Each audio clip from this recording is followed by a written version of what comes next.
Hi, welcome out here once again with Odin, and we're going to be hitting the street once again here in a moment after we go to the bathroom. So again, you want to make sure your dog does their business before you go on the walk, because again, this is about relationship change.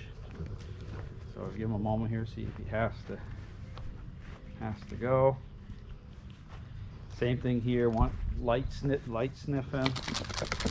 Notice I'm kind of using the leash to kind of encourage him to move. And again, saving the praise for, and that's what I've been doing, saving praise for the moment that he goes. So again, I'm not gonna let him heavy sniff here.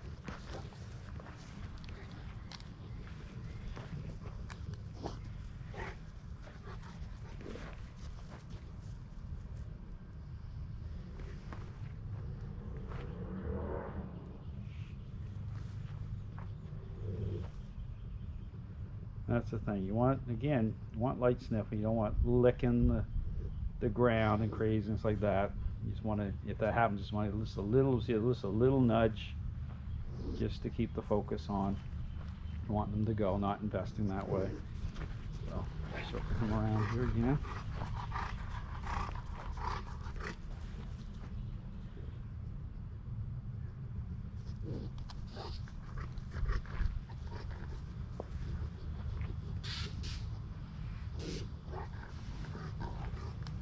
He's thinking about it.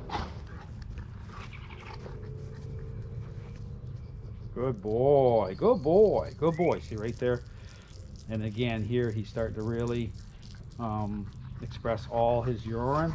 So not withholding. Last couple nights there, 3 nights, he hasn't marked it all in the crate.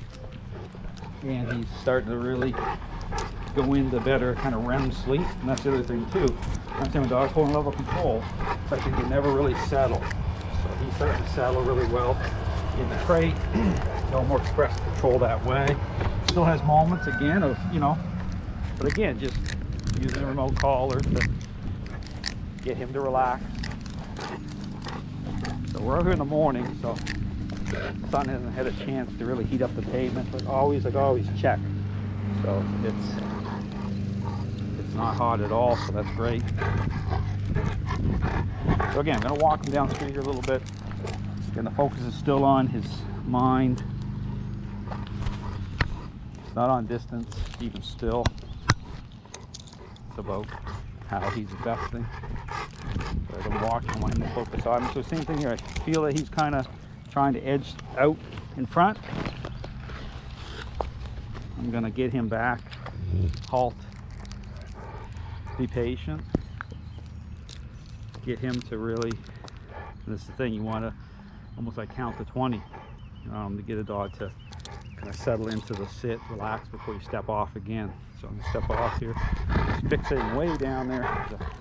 One of my neighbors is out. And so even the fixation level may not be a problem if it's like way far off, but as you get closer and you notice that increasing, you want to turn at an angle like you see me do on my videos and work his state of mind, get him to relax and not connect that way. So you have to again the litmus test to tell when a look is just not just a look is when you turn, the dog's level of disagreeableness or trying to blow you off. They're trying to move beyond your level of control and influence that way, and that gives you context. But then everything else happening in the relationship is going to give you context anyway. Again, I use the example, just consider dealing with a selfish child, where you got a child that's disrespectful to their parents, overly invested in video games, poor grades at school, talking back to the teacher. We can go on and on, not sharing with their peers. And so it's the same type of thing. You put all the behavioral issues together and you come up with, equals a relationship problem. And then based again on the social aspect of the relationship, you gotta take a serious look at your role as a parent.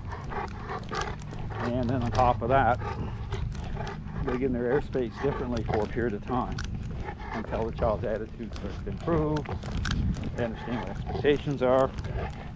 Because again, you want them to grow up to have a good attitude about themselves, about other people, to be a good member of society. All right, here, car goes by. I'll just tap a little bit. And his reactivity is going down. All that, some of that craziness with the, and that's where you see the gag reflex and the choking with dogs. Of course, you want to stop and then go into the one-step method to help to overcome that. That's a sign. So if that's going on, here he's doing a lot less of that right now.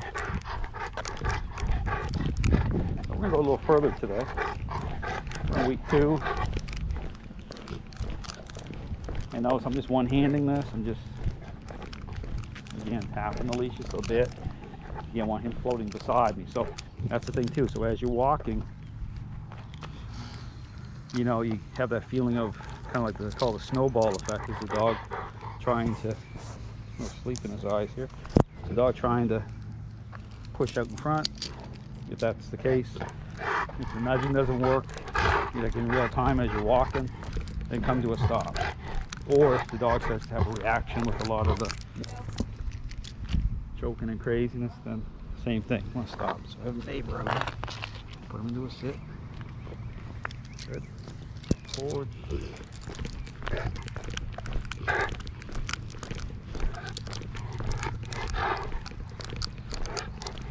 So when I slow down too, I'll just tap the leash a little bit more to kind of give him information that, hey, we're slowing down right now, which we are. Then tap a little bit more, and that, see, and then he automatically went into the sit. So yeah, Odin's a great dog. I've really enjoyed hanging out with him, except for the lack of sleep. For the first 2 days, that was definitely that moment. And that's like anything. Understand that you're dealing with training a dog. So I turned here, I'm going the other way. Notice I moved right in on him on my left side.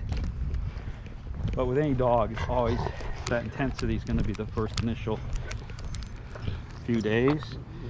With Odin, it went into several days because holding a lot of control in and through the crate, in the relationship itself, expressing that. So him being a cane corso at 9 months, yeah, if nothing happened here within no intervention within 2 or 3 months, it would be a bad scene. I mean, I could see him biting somebody for sure. So 9 months, still have the advantage developmentally too. And this is the thing too, is you deal with a puppy, their body isn't firmed up.